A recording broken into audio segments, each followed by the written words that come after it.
Founder, president of the ONYXCON Foundation, back at it again. Go tell a friend what it is, what it ain't, what it gonna be like. Representing from that A-Town Metro ATL. I just had an order. Give y'all a little bit of behind the scenes or something that's gonna end up being content. You know you're going the wrong way. When you gonna even pass by looking like you going right? Anyway, people crack me up when they driving all weird.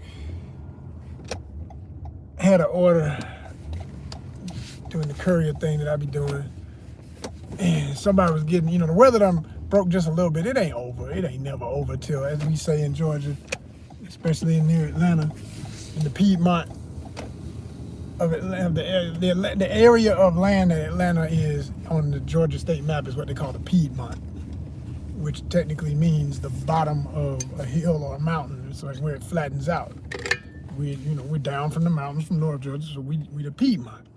And that's why there's a lot of stuff named Piedmont.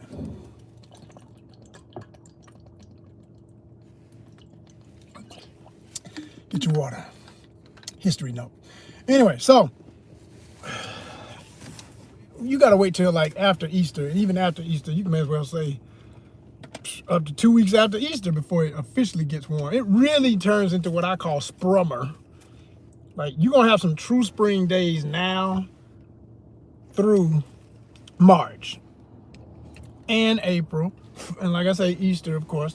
But after Easter, it can still drop down and get crazy. It can hit like 30-something degrees after Easter even. It can get really silly.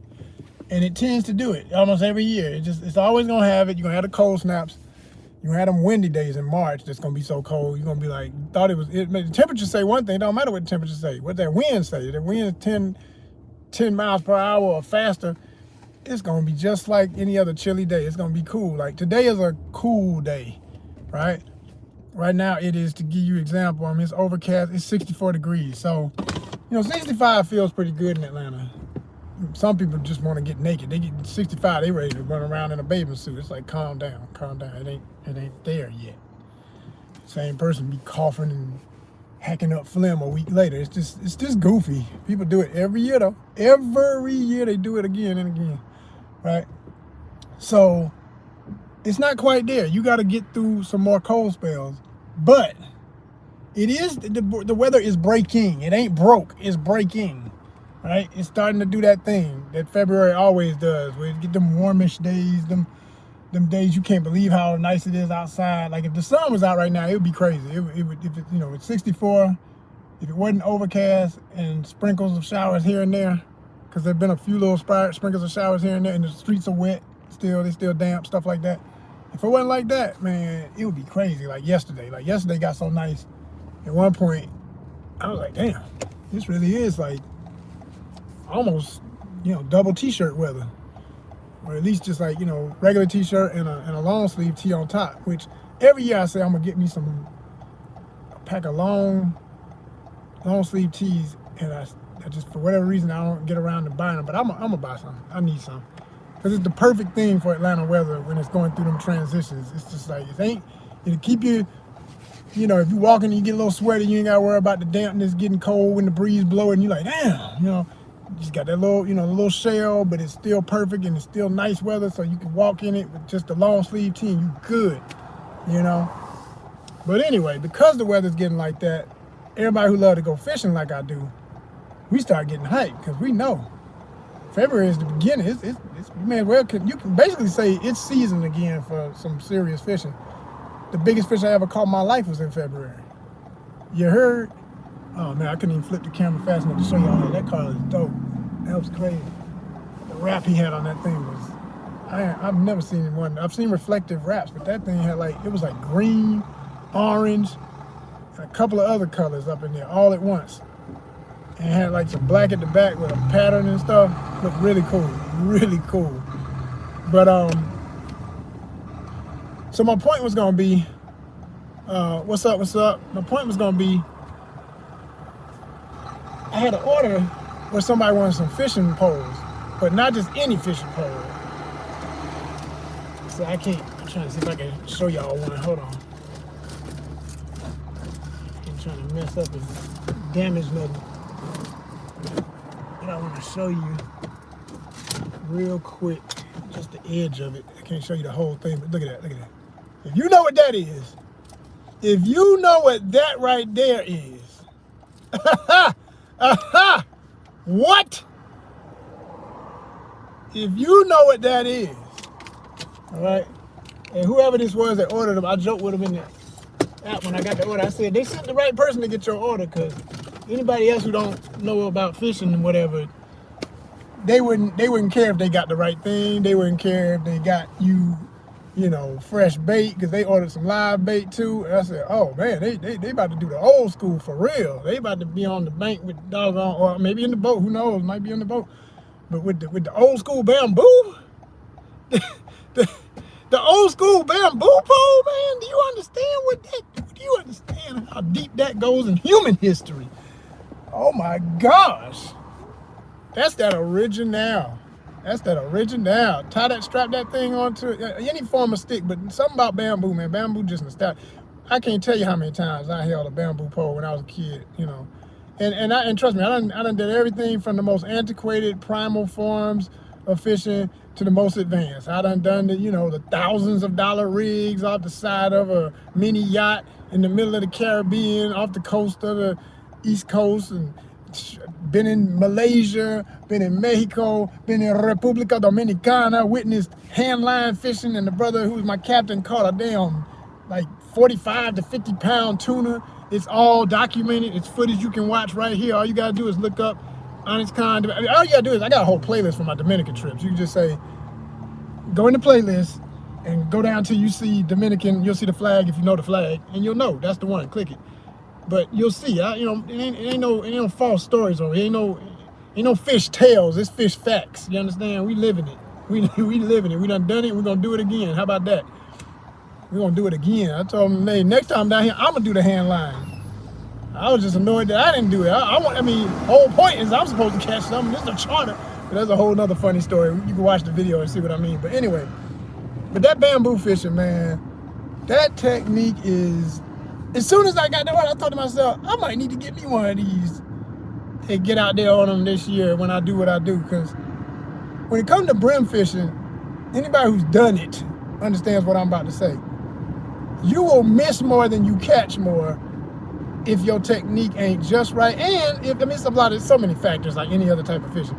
It's the bait, it's the time of day, it's the weather, it's the season, it's so many things, right? But one thing about brim, if your worms are good and you got the right size worms for the right size fish, because if it's too big a worm, that's you should have saved that for the bass and for the catfish. Because otherwise, if they a bunch of small to decent sized brim but not really whoppers, you know, you ain't gonna do nothing but lose a bunch of bait, because they so fast and they so slick. They just gonna be nipping until they get it all the way off the hook, clean the hook, and be like, yeah, what else you gonna give me? Feed me. All you do is feeding them. You ain't catching nothing. I promise you. So it can be a real trick with that. But if you got that bamboo pole, man, if you got that bamboo pole, it's all physics. It becomes an extension of your arm. So as soon as you feel the nibble, even without looking at the bobbin, because it's got a bobber, you know, attached to the line and all that too. This one is kitted. It's already made for you and stuff. Man, you just feel that little tension in your forearm, and you just pull straight up. That's all you got. If you got them right, if they done bit it for real, they riding on it. They got the hook in their mouth with the worm, and they riding it to the side, left or right. All you gotta do is pull the other way and come straight up. Every time you gonna get them.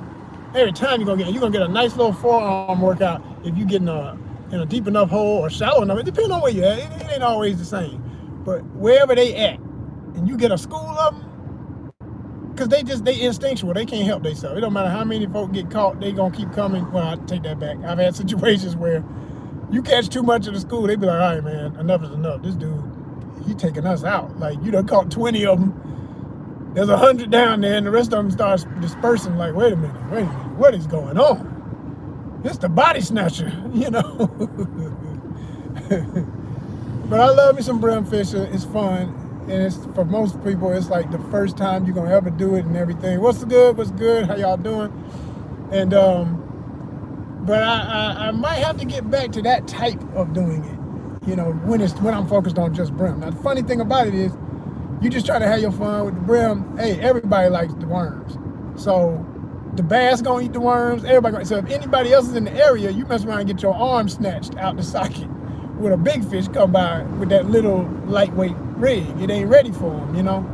So, but if you get, you know, if you were to like really upgrade your brim technique with a simple primal version of it, like still doing a stick or something, you know, a bamboo stick that's flexible, and you get you some dang, you know, some heavier line, not because you need it per se for the fish, it's for the other things that can happen. The fish gonna run you into logs, they're gonna run you up under some rock, they're gonna do whatever they can to snap that line and get away, and they do it. They're damn good at it too, right? So if you put like some braided line on there and still have a leader, so you still have a monofilament or fluorocarbon main line, the line that the fish can't really see, okay? And then you might have another colorful line, you know, green, I mean, you know, braided line come in every color you can imagine. Whatever line you want, that's not so important because that's gonna lay on top of the water if you have some still water, which is the best type of brim fishing. You don't want no choppy water with a bunch of wind in the air. You wanna get a day like the way it is out here today. It's not too breezy, but it's a little bit of breeze. So if the breeze is blowing your bobber, you might know that's what it is, and then you still can feel that bite when they tapping it, and you go, yep, yank, I got you. You know, yeah, that's some fun right there, man. That's just fun. That is pure fun. Oh man, it just going to get this order and getting those rods brought back so many memories on the banks, South Georgia, with my family. You know, me and my sister, little kids, and grandpa have one too, and my dad have one, and we all just pulling left and right, and don't have no crickets. Oh my gosh.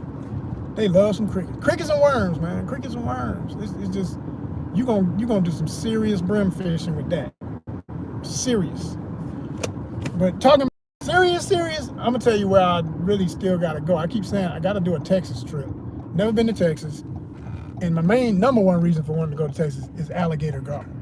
Because I've been catching long nose here in Georgia. That's one of my top all-time favorite fish. Anywhere, but especially in the state. I love all them prehistoric fish. But I have to go ahead and check off alligator gar. At least start the process, because I don't want it to be the first and last. I want it to be like, okay, I went to Texas, I did that. And that's why I want to go to Houston, right?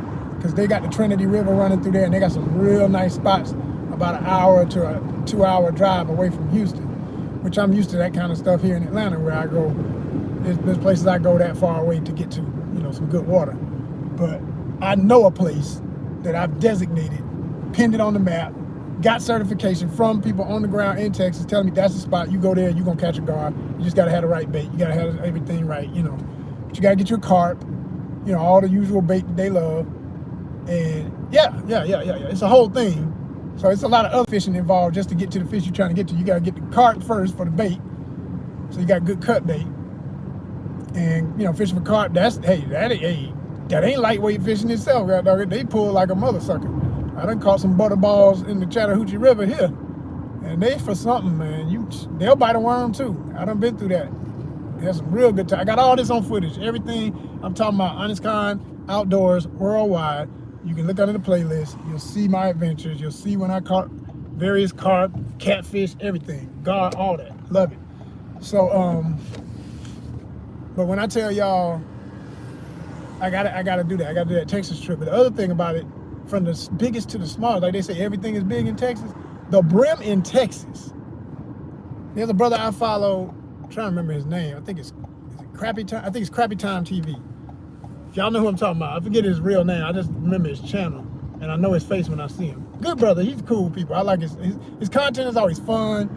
He's uplifting. He's got a good energy. You know, he ain't ratchet, and you know, he don't be cussing every other word. He say something when he need to. You know, he's funny.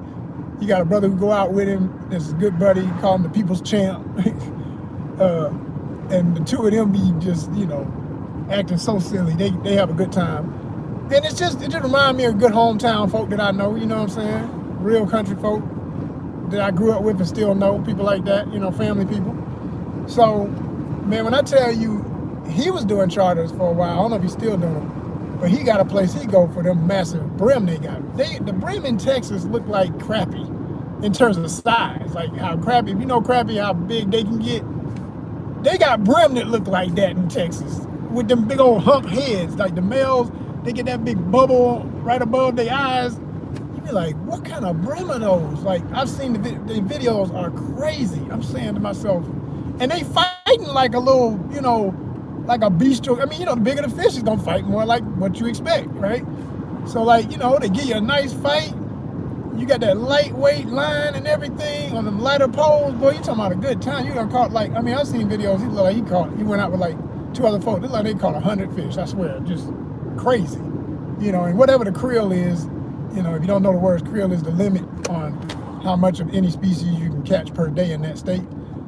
But everybody was catching the creel, getting to the limit and having to stop. Like, okay, I'm over now, you know.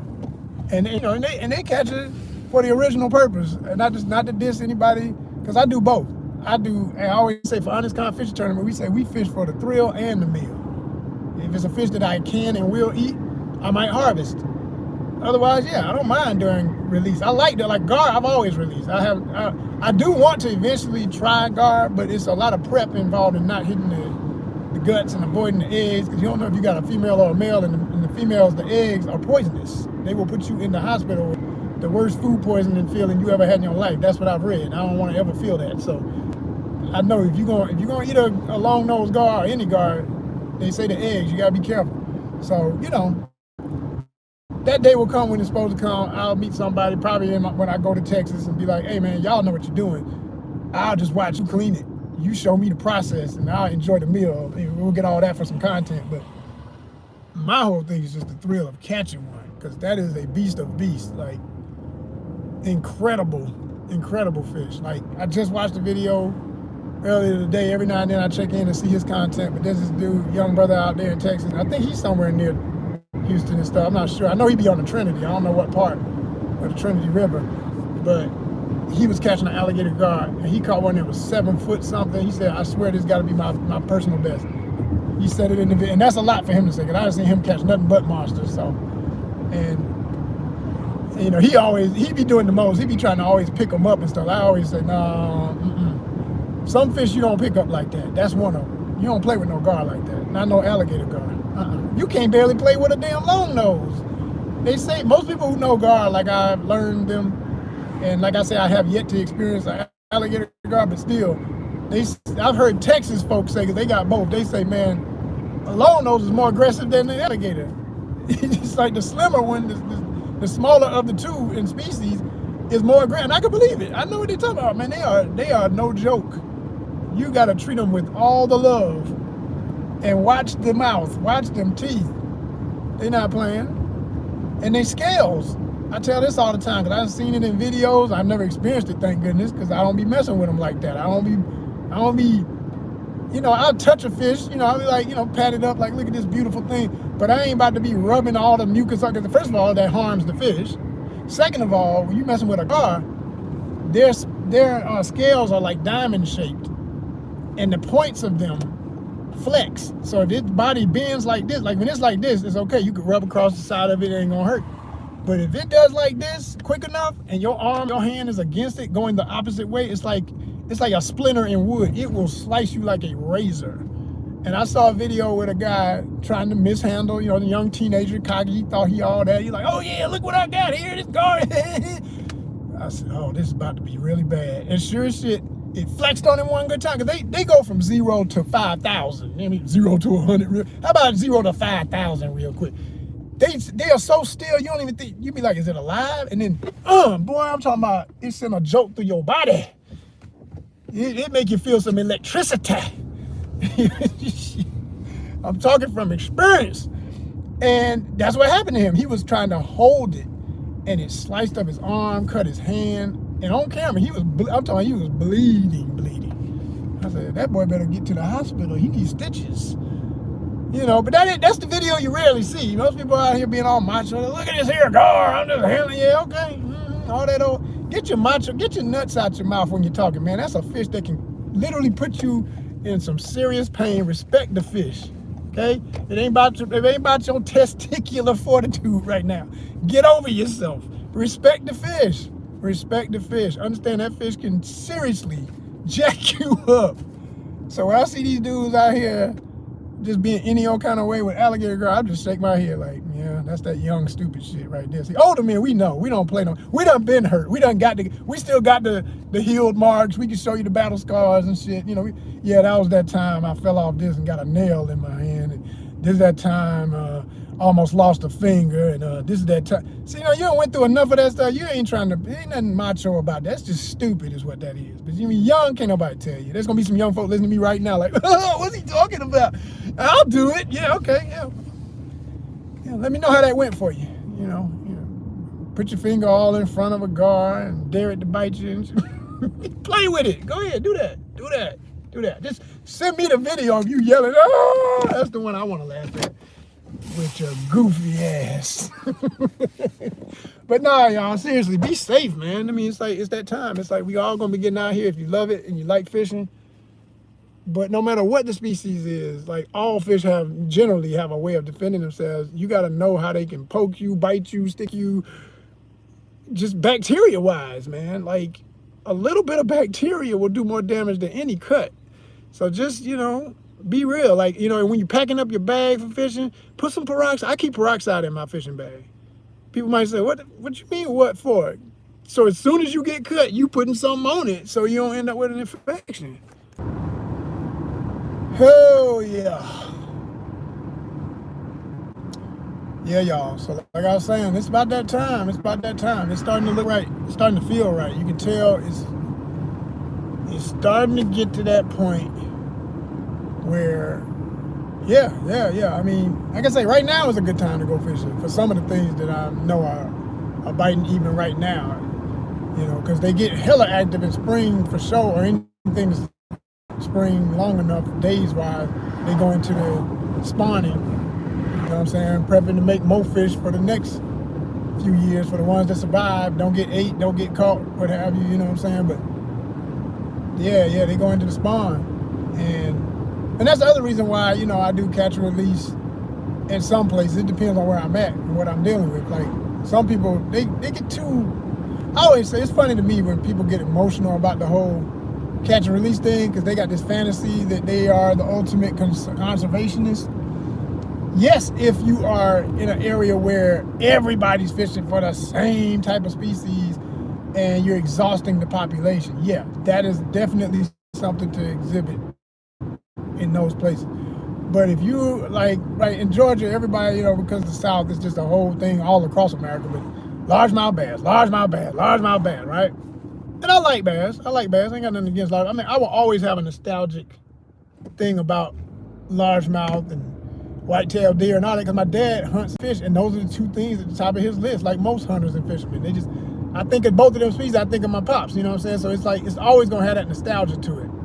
But at the same time, for myself, you know, I have my own list of favorites, and bass just ain't like the absolute favorite.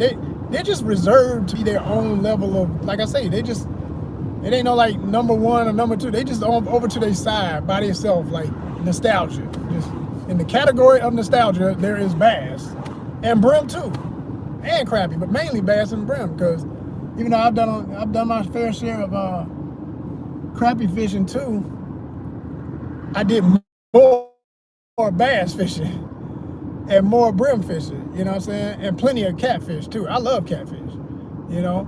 As far as the battle goes, people always yelling bass. Man, a catfish outfights a bass any day. I said it, damn it, I said it. I don't care what nobody says. The right species, I'll say most species, a small catfish of damn near any species fights harder than a bass of the same size. I said it. Yeah, I said it.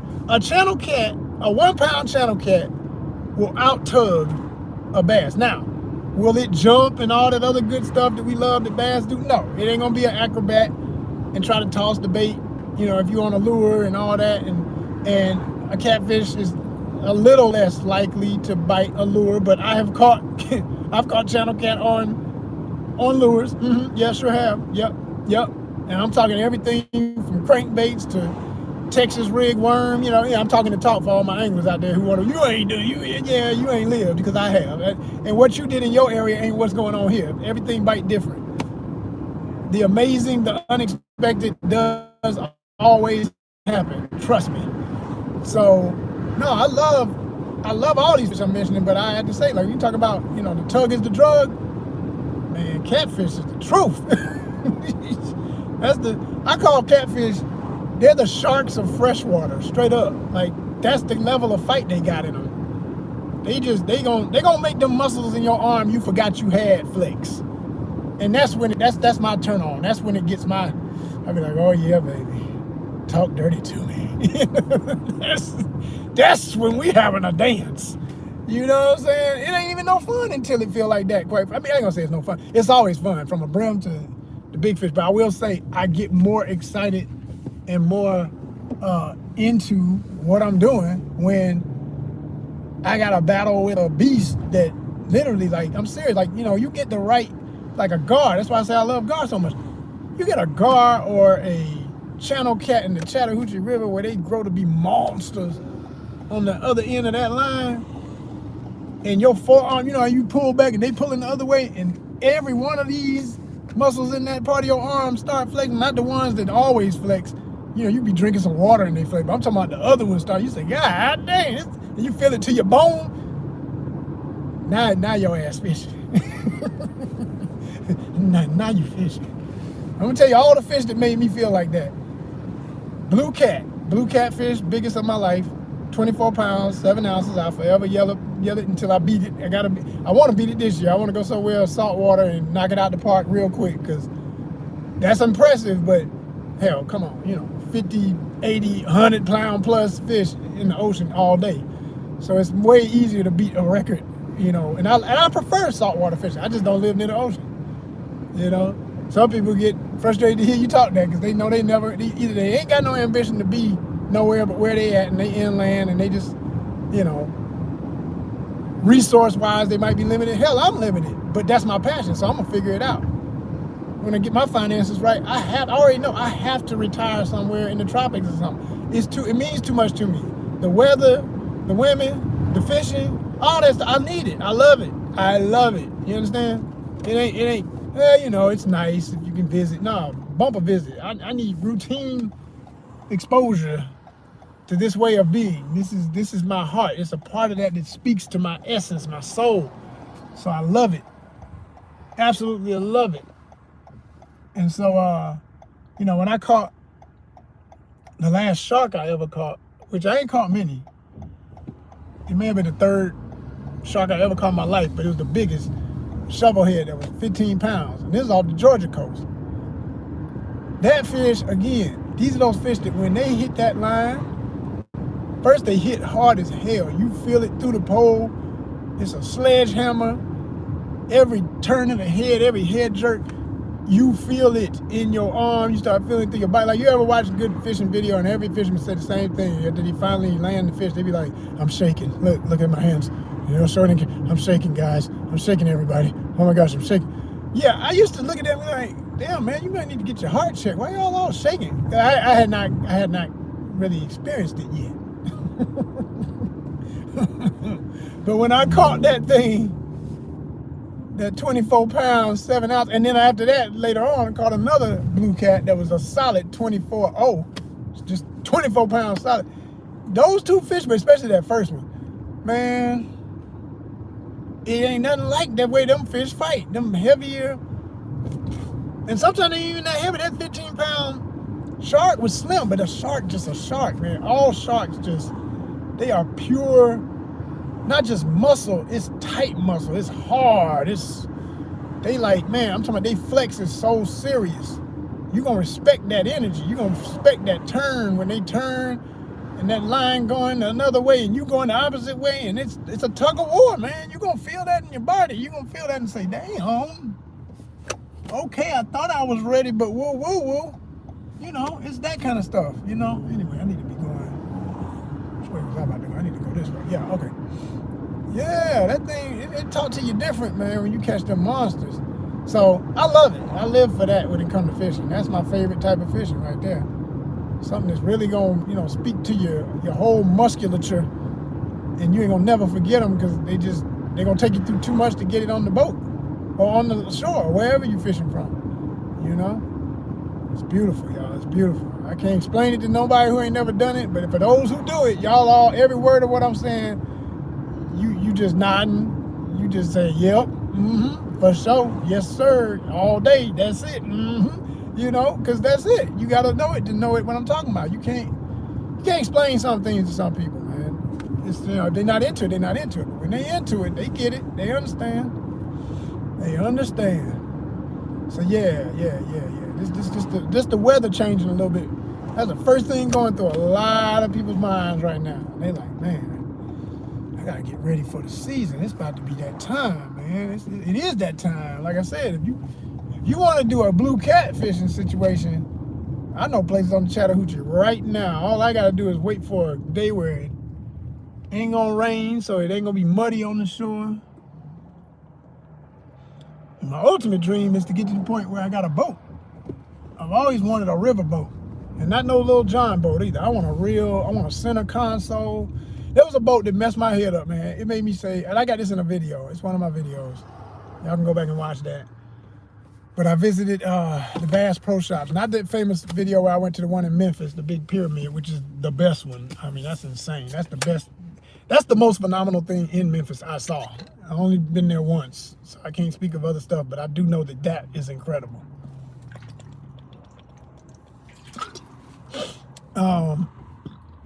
Yeah, it's a design and architectural marvel how they renovated that and made that into what it is. The biggest and the baddest Bass Pro Shops. It's incredible in Memphis. The big triangle. I mean, the big pyramid. But yo, when I tell y'all that I went to the one, which one? It doesn't matter. Y'all ain't gonna. If you ain't from Atlanta, you ain't gonna know what I'm talking about. But it's one of the big Bass Pro Shops on the north side. I think it's in Covington or Conyers or somewhere like that. And I went in the boat section. They had this bass, not bass, just river boat, and but it was big. I said, damn, look at this damn thing. Center console, plenty of room to walk around. I think it's, aluminum frame, but it's like very thick, hard, serious aluminum. Ain't nothing gonna bend on it, put it like that. It ain't that kind of aluminum. This thing is here to stay. It may have been steel, I don't know. And I remember, it had the big motor and everything on the back, at least like a 200 or something like that. Maybe 250, maybe even a 300, I don't remember, but it was a big motor. And it had that center console. That's what I love so much. It had that captain console in the middle. I can't remember if it had the roof over it where you get the shade from the sun, but that's an option. You can always have that added on if you need it. And that's something I would want because I know how hot it gets on the places I be going. But yeah, I want a boat like that because if I had something like that, I already know what I'm gonna name it and everything, y'all. If you see my content about my gar fishing, it's gonna be called Gar Quest. That's what I call that when I go gar fishing, because that's gonna be the number one thing I'm out there to get when I go. I mean, everybody else is welcome. The bowfin, every type of catfish, every type of love me, I get somewhere with a striper. I love stripers. They fun as I don't know what, but they don't usually be in that area because people don't know. A lot of people don't know the history of how stripers even are in Georgia. They were stocked. They were not naturally inland fish. They're naturally saltwater fish, but they figured out that, they can survive in salt and freshwater. So, okay, they stocked them in places and made them like they've been there so long, so many generations. Some people think they always were there. They're not indigenous. They're saltwater fish. Okay, so,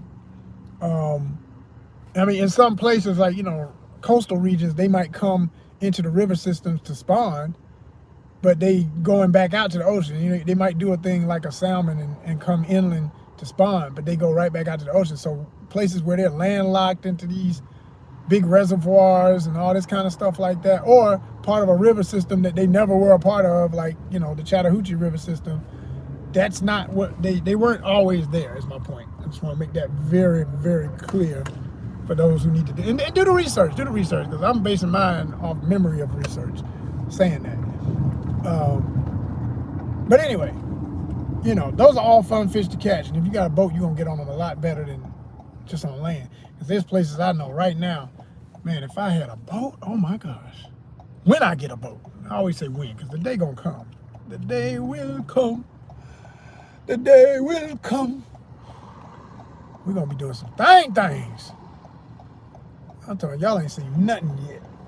Cause I know where they at. I done seen stuff. You know, you be on land if you fish, and you look out across them, you like, look at that over there that I can't get to. Oh my gosh! Like you just reading the habitat. You like, you got a whole tree in the water. You got rocks. You got shade. You got it's an eddy over there, so it's off of the current. So it's just a big bowl full of fish, and ain't nobody else can get to it but me if I had the boat. And it just make you start drooling. You're like, oh, there's some good fishing over there.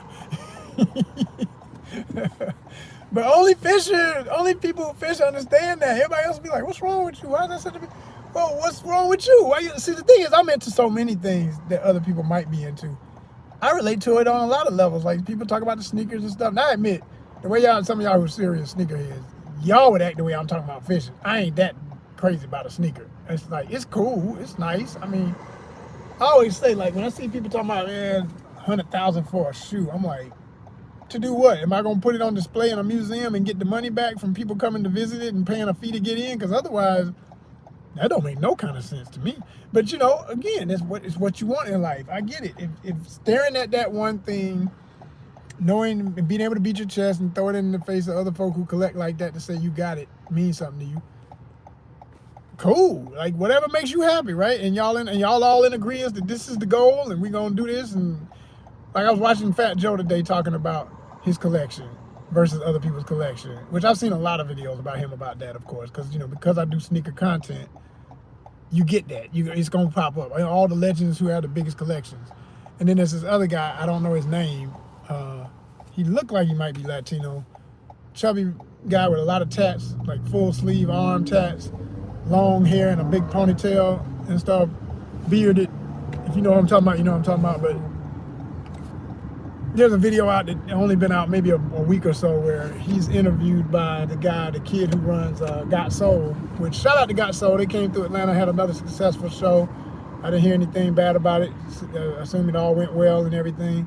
And I missed it, unfortunately, because, you know, about maybe, you know, a good 10,000 of y'all were supposed to subscribe the week before it came, so that I could have been monetized. And, you know, knowing that I'm gonna get that first YouTube check, I would have went on to it. But yeah, that's how that goes.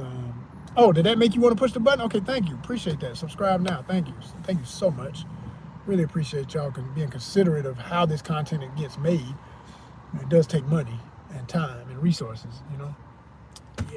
Yes it does. Serious talk though, man. Go ahead and hit that damn subscribe button, man. Let's go to this next level so I can show y'all what, like, let me get that boat. Let me get these plane tickets. I done said it before, I don't hide, there's no hidden agendas over here, y'all. I'm not trying to be fly and do fly shit just to throw it in your face. I want to show you how to get it. If you're paying attention, you'll learn something about how to build a YouTube channel. You know what I mean? Because I'm sharing all that. I'm sharing that journey. I'm sharing any vlog journeys to going out of the country. If I go to another state, I'm sharing that. You know, when I go fishing, I'm talking about that. I'm giving you technique. I mean, this one video, in this one live, I done told y'all some of the best techniques you could use to catch brim, type of pole. I done told y'all some of the stories of, you know, my favorite fish and why, how it feels to catch certain types of fish that you may never have caught if you ever interested in fishing like that. And some of y'all be into fishing, I know that. I got a fishing audience. It may or may not be one of my top, well, no, I will say, it is one of my top audiences. Because every time I post my fishing content, it always gets at least a few hundred views, where other videos might get stuck at, you know, the low stuff under 100, and I hate that, the little double digit. Be like, damn, man, I did all this work, and y'all don't, really, y'all don't, what the hell? You know, But then I'll turn around and do something about some celebrity did something and do a reaction video, and y'all just eat it up. So I ain't tripping no more. I see what y'all like, so I'm gonna give you that plus what I still love most. Cause I like all that too. I like, you know, there's my celebrities I dig. I like their stuff. Beautiful women, especially, of course. You know, and I know that most of YouTube's audience is male, so I know why I get the numbers I get. Like my newest, highest video on here, I think it done hit 40-something thousand when I last checked.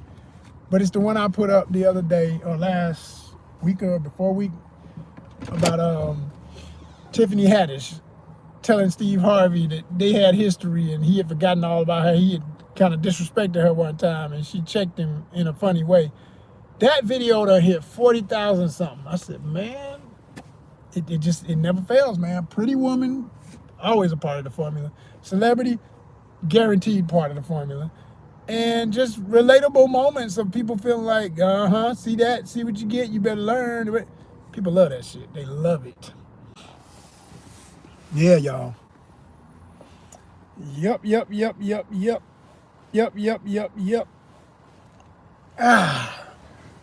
Oh man, yep. That's what it is right there, y'all. That's what it is. It's like, I know what y'all like. I know it's gonna always win versus what might win. So I'm gonna start doing more of what always wins. I'm about to make a list of some folks I can do reaction videos to and give y'all the works with it. I want to see 100,000 on a video. I want to see millions on a video. And at the rate I'm going, I'm gonna mess around and break that sky limit, because I saw one of my favorite YouTubers, pretty ladies, Miss Singh, last name Singh. She's half black, half Indian, and she's out in LA, and she does, you know, some of her content is about helping YouTubers do their best content and break the glass ceiling, so to speak, of monetization and getting that opportunity to get, you know, on that level on YouTube. And she said when she first started, you know, she had done something that was like, it started trending. It went viral, and she was happy about it, but she didn't want to keep doing videos like that all the time. She just wanted to do it whenever she felt like it, whatever. She said, I always regretted that, because you learned it. Yo, whatever's working, let it keep working for you, and still do the other stuff, but you got to do the stuff that's working. And I said, It's tough to hear sometimes, because I admit I'm kind of like that. I'm stubborn about, if I'm not in the mood, I want to be true to myself. Because the other part of the formula of YouTube is always do stuff that's genuine. Don't not be yourself. So if I'm not in the mood to do that type of content that day, I feel like I'm being disingenuous, you know? But the truth is, no, because it's still a part of me. It's just not every day that I want to look up another video with Tiffany Haddish doing something. You know, I've done a couple of videos about her. I did a reaction video to her. That was a long video that had really good numbers. And I think part of the reason why it always gets good numbers is something. First of all, Tiffany is pretty. No matter whether or not some people want to hate on a beautiful black woman, no matter what she's doing. Say she ain't that, she ain't all that, she ain't that. Oh, shut up, mama. You still looked. You still looking. What the fuck you talking about? She ain't, but she's pretty as hell. She's pretty. She is pretty. Tiffany Haddish is very much so pretty, right? She get the right hair and makeup, she gorgeous, you know? She crazy, she's silly, but she's a comedian, so that's what I need her to be. I mean, what? That's what all the great comedians are. They're crazy as they want to be, and they're silly, and they're funny, and they're great, and they keep us alive, because we all need laughter, right? So that's the other part. People like to laugh. So all of my top videos are reaction videos to comedians right now. It used to be, and this is still something what I'm about to say that used to be. It used to be my top videos were my animal videos. I had a couple of animal videos where, you know, and then these are not even reactions. These are like, they are reactions, but they're like really me in the moment, not somebody else's footage. Like, I filmed this animal doing this thing. This famous one I call rich squirrel crossing the street in a wealthy neighborhood, where he's so spoiled with people letting him cross the street and ain't nobody trying to hit him when he goes skittering across. He don't even skitter. He just literally trotted across the street like, take my damn time. I ain't got to get out the way quick. And he turned around and gave me this little silly look when he got to the driveway. And that video blew up. It went to like 11,000 plus. I forget, it's more than that now, but I thought that was everything back then. You know, I was like, oh man, I got a video over 10,000. That's amazing, right? But then I did my reaction video, and this is literally, all these are just genuine. I was in the mood. Like, I ain't seen that joke in a while, and it hit my head this concert that Ricky Smiley did, where he was supposed to making fun of the bass singer, not bass singer, bass player, like bass guitar player for Master P. And it was supposed to be an old black guy on his band. Now, you know, it's hip hop, it's rap, it's hardcore street stuff with Master P. And if you know the song, it makes it 10 times funnier, especially if you grew up in all the era I did and remember when them songs came out. So he's acting like he's picking the guitar, and he's supposed to be the cool ass dude who starts going on a solo when he's supposed to be in the background. You know, you're supposed to be you're the band, you're supposed to be supporting Master P, but you're trying to stand out in the front and be the main man. So people love that video. Like, the video already had good numbers. That's another way you know. There's another cheat code, so to speak, y'all, all my YouTubers. Look for the ones with the millions, man. If it's got that M behind that number, that is a gold pot. That means it's already tested and proven for human psyche globally. I don't care what people say about, oh, that's old. Don't listen to nobody talking that sidebar shit, because that'll be the main one sitting there dissing it while they looking at it. Sitting there talking about some, why he post that? Why he reacting to that? That's old. That is funny, though. that shit is still funny. It's funny. That's what they're going to do. They're going to talk ish and they're going to still watch it. So don't ever let no haters get in the way of what you decide you know is going to work for your channel. Do it. You know that, yeah, you know it's going to work. Do it. Don't get them voices out your head, because one little statement, one little troll comment, just seeing somebody else get trolled. You know, you watch people and you see them get mad like you get mad when idiots come into your chat and stuff, which I don't let y'all talk. If you ain't a subscriber, why are you talking to me? Shut up. Straight up. Shut the fuck up. You ain't my subscriber. You already showed me you don't respect what I'm doing, so why would I let you speak to me like you know me? You don't know me. Shut up. Be like that. We need more channels like that.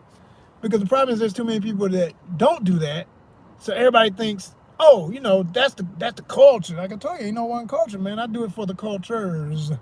Plural. That's my hashtag, for the cultures. And I mean that, because there is no one way to do anything. What you do ain't necessarily what I'm going to do. And just because we're all doing YouTube don't mean all YouTubers act and respond and vibe the same way. We all do it different ways, man. It's different ways to go about the thing and get it done. So you don't have to be what other people are doing and move the way they move to still be successful. And I'm proving that. It's a long journey. It's a road. But I'm proving that. Every day I'm proving that, because we have the 2,000. I think it just went to 600. 2,600 folks, subscribers. I can remember when I was struggling just to get 1,000. That's all I wanted. Let me just get 1,000 subscribers, because that's what you got. You got to have at least 1,000 subscribers, but then you still got to have the 4,000 watch hours. But what I know about, now I just look at my subscriber number, because I know as long as that's going up, my watch hours got to go up. Because they still slow as hell. They slow as hell to go up. Because y'all ain't got no patience. Y'all just want to watch a bunch of shorts. So I said, bump it. If it takes me doing 10 to 20 shorts per day to get that number to go up, I will do it. If that's what it's going to take to get just the right short, it's like playing the lottery every day. When I get the right short, it's going to hit 1 million or more. It might hit 10 million. And all you need is for it to hit millions for you to get the monetization. If it's a short, it's got to hit millions. All it's gonna take one little dance video, it ain't even gotta be my original video, it's just a reaction to something that was funny, cute, sexy, cool. Funny, cute, sexy, cool. That is the formula. That's the 4 corners of success on most of this stuff that goes viral. Funny, sexy, cute, cool. And people say, you know, you gotta do something that teaches people something. Not necessarily. I agree that that's great content. That's great for long content. Thinkers will sit down because they got the patience to watch something long. Goofies that just are the majority out here, yeah, a bunch of goofies that just wanna, or even smart people that feel goofy when they're on YouTube. I don't want to be smart. I just want to goof off. My job is hard. I'm theoretical all day. I don't want to go on YouTube and think. I don't want to look at anything that makes me think. I just want to just veg out and goof. Okay, I get it. Fine, we all have those times, right? So because I do multi-niche content, I'm kind of covering all bases. I got stuff that's a little silly for the goofies, a little fun and lighthearted. I got, you know, nostalgic stuff. I got stuff that is serious. I got stuff that's adventurous. I got stuff that whatever. But you got to be in the mood for that longer content. And the funny thing is, what I've learned, I know this. The person who subscribed off of a short because I made them feel warm and toasty with a cute moment, or I made them laugh because they're laughing with me while I'm reacting to a comedian, or they think this lady is hot as hell. Oh, she's sexy as hell. Or, you know, hey, I'm a straight dude, but I know what ladies like. So like when Michael B. Jordan had his birthday, I made sure I would have gave him that shout out anyway. He's a legend. Shout out to Michael B. Jordan. He's a legend. Happy birthday. You know what I'm saying? But he's a handsome brother. He's been considered one of the sexiest in the world and all this stuff by the ladies in magazines and things. So, you know, if you do YouTube, you know what I'm talking about. When you got to select your image to be the cover, I purposefully said, okay, for the ladies, I got all these different pictures. I know what the ladies want to see. Yeah, they cool. They even if they say they don't care, the hell they don't, man. Women look at us just like we look at them. Did you hear me, ladies? Y'all be looking at us just like we look at you. So I went and found the picture. I had like maybe 8 pictures. I found the one where he's like got his shirt off flexing and stuff, showing off the muscles. Why that shit blew up, hit thousands? Because I know they looking. Come on. I know they looking. It works. It works. Funny, sexy, cool, cute. That is the topics. You hit them topics, you gonna win. Funny, sexy, cool, cute. That's cool, man. Who's cool? Celebrities in general. Anything celebrities doing.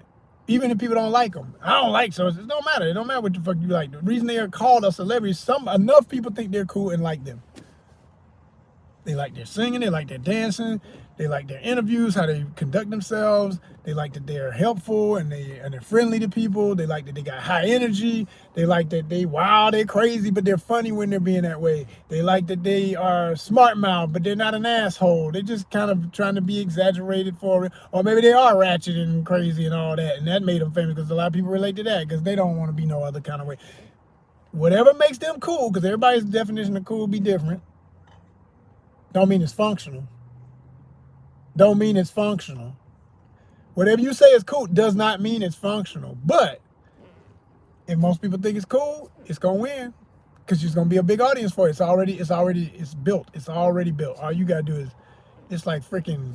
I love to use this reference for a lot of stuff. It's like instant pancake mix, baby. Just add water. Just add water. You the water. Just add water. That's what I do when I do my reaction video. I find something that I know people already like. That's the pancake mix. Found the mix. Okay, I'm the water. Maybe you haven't seen it yet. I'm bringing it to your attention, so I'm making it flow more. It's already viral. I'm making it flow even more. I'm catching the other people who haven't shared it yet. Okay, and my reaction to it is just like a friend that you don't know sending you something, and that's another reason why people subscribe to me off of shorts. They look at them shorts and they say, "Oh man. Well, if he likes this dude finds some good stuff." Boom, I get another subscription. Love it. Shout out to the 3 who gave the thumbs up, by the way. Appreciate that. One looking right now. Let's go and get another thumbs up. Thank you.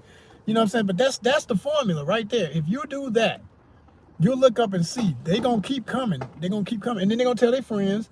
They'll be like, "Oh, man, I follow this dude, man. He be covering some crazy stuff." It'll be, oh, you never know what you're going to get, but it's always good. It's interesting. If you get them to say it's interesting, that's the key word, interesting. That's engagement. Your number's gonna pop. You're gonna look up before you know it.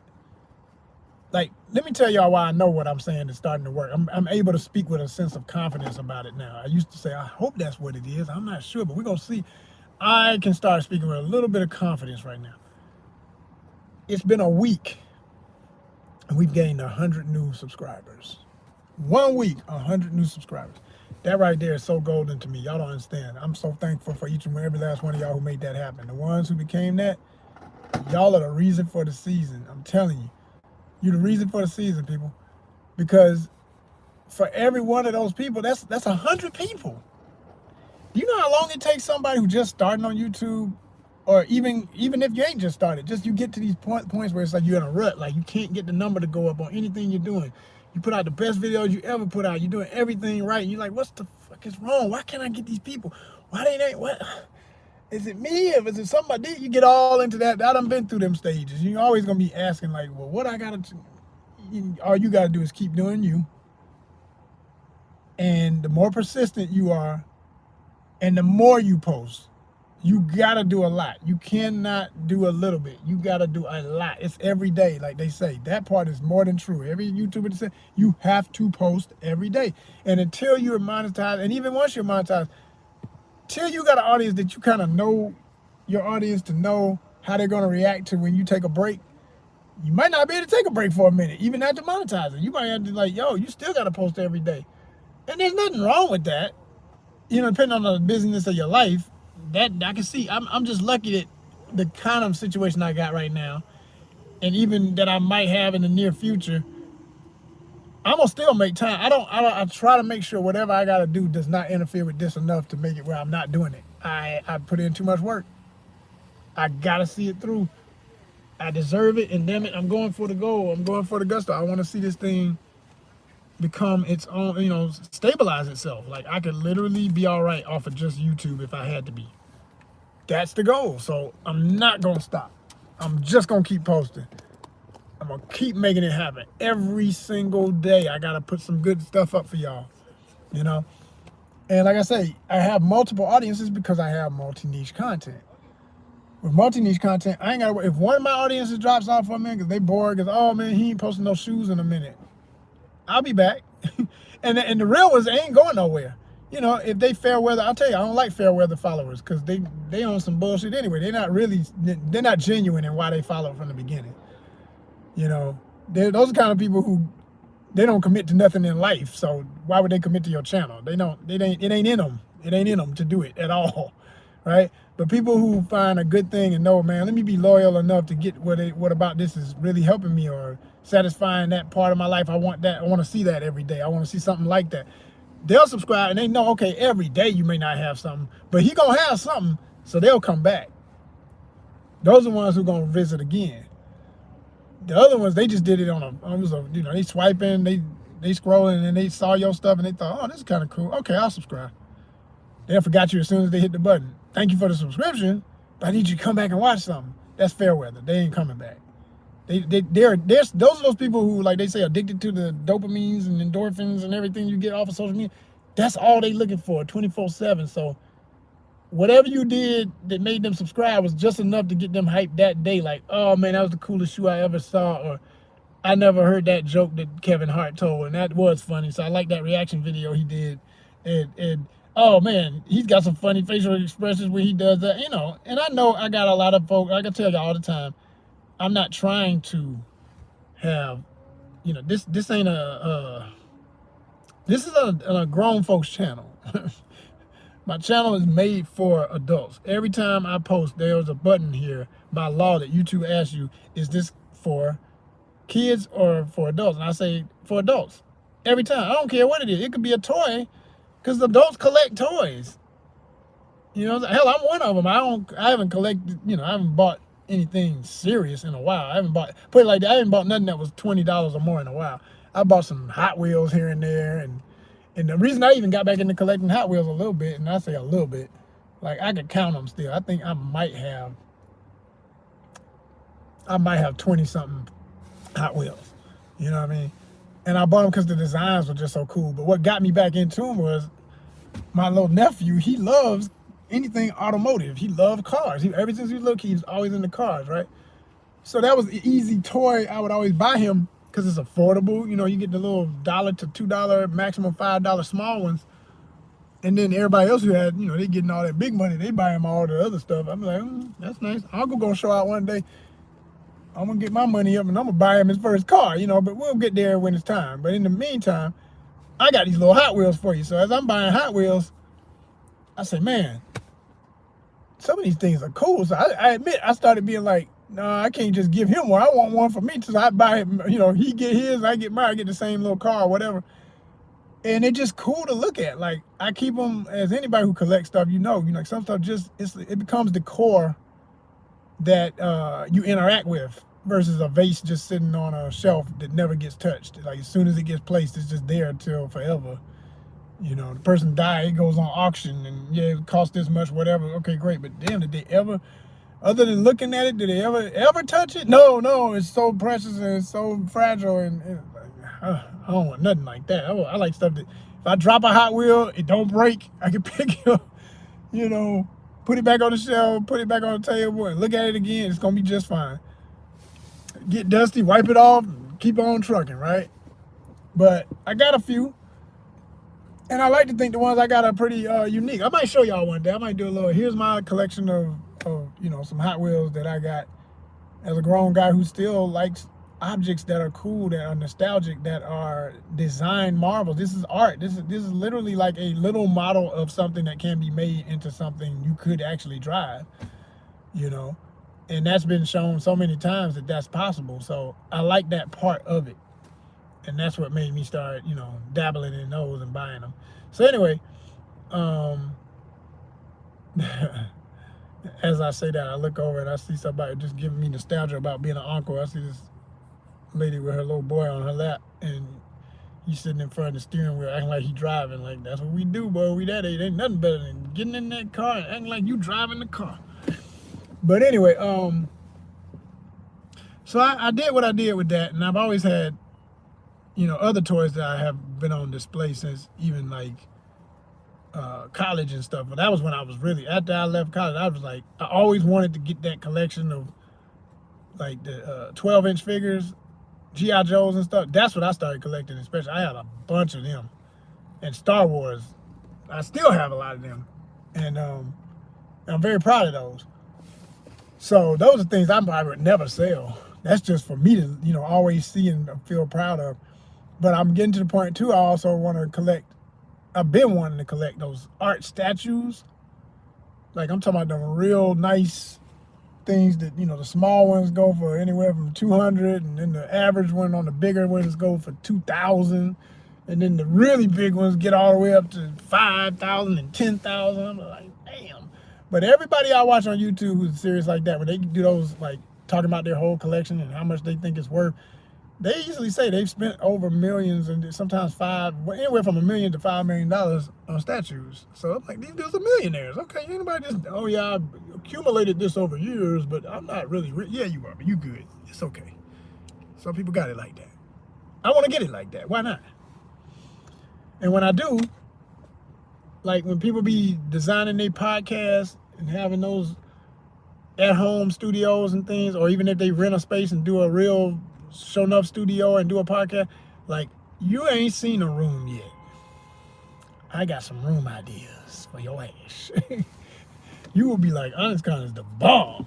Look at that thing. I got some ideas for you, for real, on how that would be.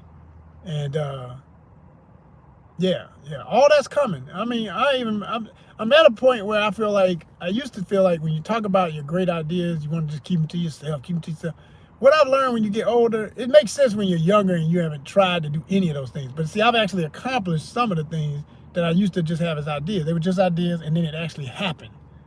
You know, I made that thing. I made that book. I had that event. I did that show. I had that level of guest. I still know those types of people. I became friends with people I never thought I would have met. You know, I've done it, and I still gonna do more. So it's a little different. The older you get, you start feeling like, man, not only do I not mind sharing, hell, if anybody else does something similar to my idea and they don't give me credit for being the inspiration, well, that's their burden to feel stupid about. Like, because everybody who ever saw me saying what I'm saying or showed it or shared it, no, I mean, you got that from Joseph. You stole that from them. That's ONYXCON's idea. And that's good enough, just to know that everybody knows the real truth. Somebody knows the real truth. Because when you go, one thing about life I've learned, if you're not original, it's going to come out. Eventually, somebody's going to say, you didn't create that all by yourself. It was these people who said that or did that or whatever it was first. So, does it really matter to be worried about what somebody... And then people get in and talk about legal. Man, that's just feeding into it. But I'm not saying there's never no point in taking nobody to court. Go if you got time for all that nonsense. Because it is nonsense at the end of the day. It's too much. It's so convoluted and stressful, and you age yourself with stress. The stress is the thing to be avoided.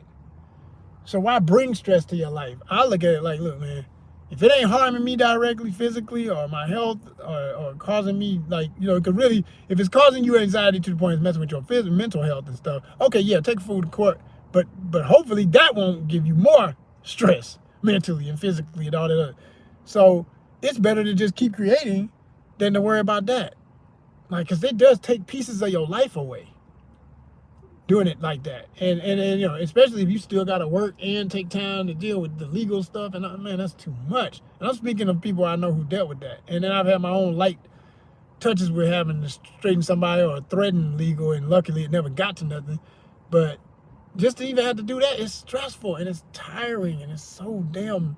You waste days where you could have been productive, but you worrying about getting the. Did I get a response on that? Or okay, you gotta wait on your lawyer to get back to you and tell you what the next step is. Man, that's nah. That ain't it. That ain't living. I'd rather, yo, I'm gonna put this out. I'm gonna do what I'm gonna do. If it works, it works, man.